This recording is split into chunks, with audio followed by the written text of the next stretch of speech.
The name Mozart evokes tales of a genius child prodigy, touring Europe before reaching adolescence and growing up to become a composer. This description not only applies to the famous Wolfgang Amadeus Mozart, but also Maria Anna Mozart, his older sister. The only difference is that we will never hear her music, because none of it was saved for future generations. As a byproduct of 18th century society, Maria Anna's music was pushed aside to make room for her marriage. Her story is one facet of a much larger tragedy, the exclusion of women from musical history. Our entire culture has fallen victim to this tragedy, only realizing the potential of half our population, thus half the art that could have been created.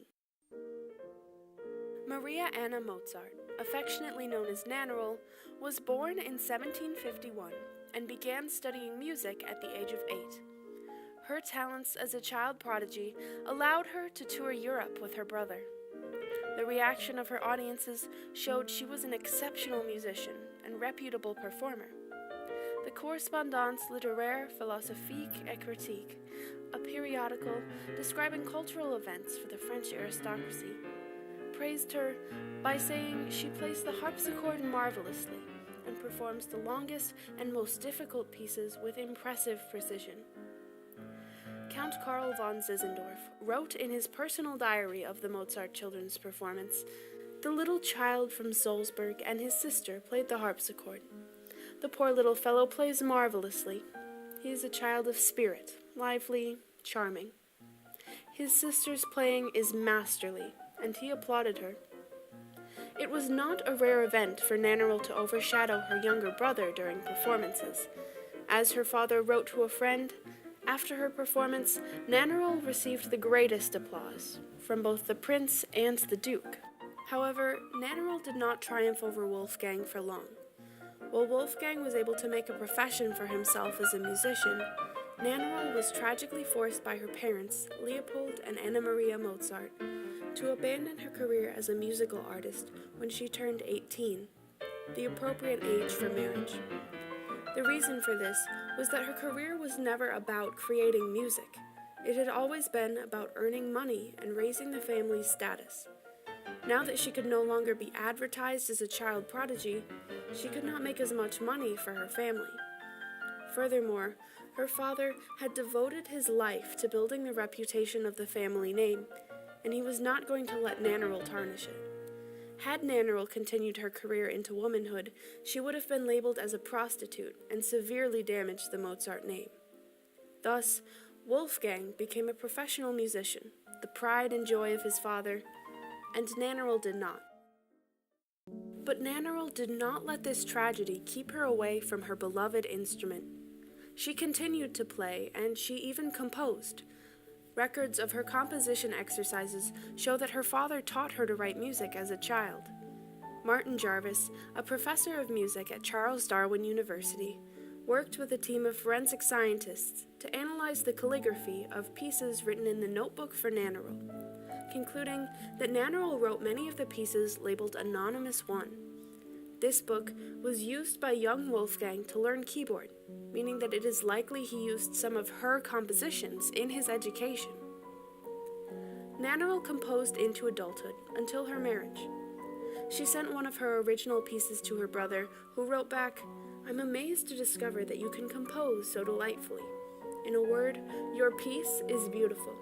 You must compose more often." It remains unknown whether she took her brother's advice and wrote more, because no compositions labeled with her name survive today.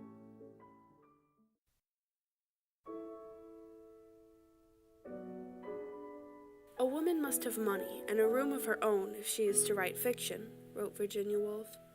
Suzanne Cusick, present-day musician and musicologist, responds that women musicians do not so much need rooms of their own within which we can retreat from the world, as we need ways of being in the world that allow us to engage with the often immobilizing and silencing effects of gender norms.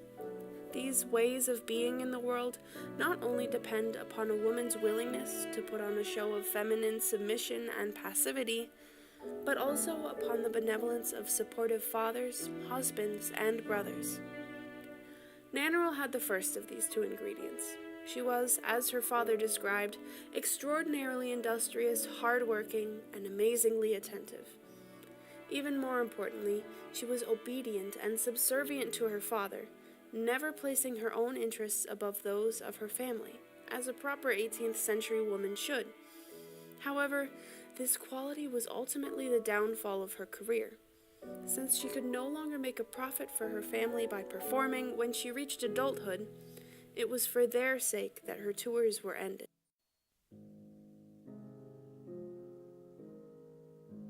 The triumph of Maria Anna Mozart is the fact that she was able to perform at all. It was not until nearly 70 years after Nannerl's death that the first women's orchestra was created. It would be another 15 years before a major orchestra hired female instrumentalists. What gave Nannerl the ability to perform during her time period was both her age and her instrument. It was acceptable for a little girl to perform, despite the idea that adult women who performed were prostitutes. The keyboard was one of the few instruments considered appropriate for a woman to play because the musician plays seated and with no facial distortions. These factors gave Nannerl the ability to go beyond her era and to be a performer, an experience that few women in her day shared. The tragedy of Maria Anna Mozart goes beyond her own individual story. Her life is just one example of melodies that have been lost because they were written by women. Mariana Martinez was a fellow keyboard virtuoso who lived at the same time as Mozart. She enjoyed a successful career writing and performing music during her lifetime. Yet, after her death, her legacy was buried with her, and she never got the chance to have her music celebrated like her male counterparts. Augusta Holmes was born several decades after Nannerl's death, yet she faced the same opposition. Her parents were so insistent in their resistance to her musical pursuits that she had to wait until after their deaths to realize her dream. When we limit the involvement of women in classical music, we not only hurt the women themselves, but we hurt our entire culture. Humans need music to celebrate, to express ourselves, and to communicate on a level of intimacy that goes beyond words. When men are the only people who can create music, we lose half of the celebration, half of the expression, and half of the communication. This tragedy not only affects women of the past, it also impairs aspiring women musicians today. By erasing female musicians from history, we deny present-day women the opportunity to find role models, an essential component to the development of career aspirations. So sometimes it really comes down to having somebody who looks like you doing that stuff, to be that viable possibility.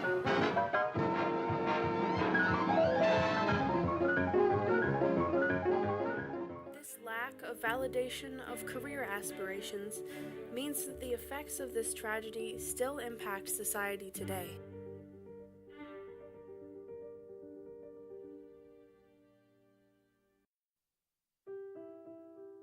Clara Schumann once wrote, "I can't be a composer. There haven't been any female composers. Why even try?" If only she knew that there had been centuries of women writing music before her, proving that it can be done. The erasure of women from music history is especially destructive for this reason. By failing to acknowledge female musicians from the past, we fail to encourage female musicians today. Women can be performers, women can be musicians, and women can be composers, as they have been for centuries. The story of Maria Anna Mozart is proof of this. Her talents and accomplishments must not be ignored if we want the voices of women to ring clear in classical music. We must preserve the legacy of Mozart, the female Mozart.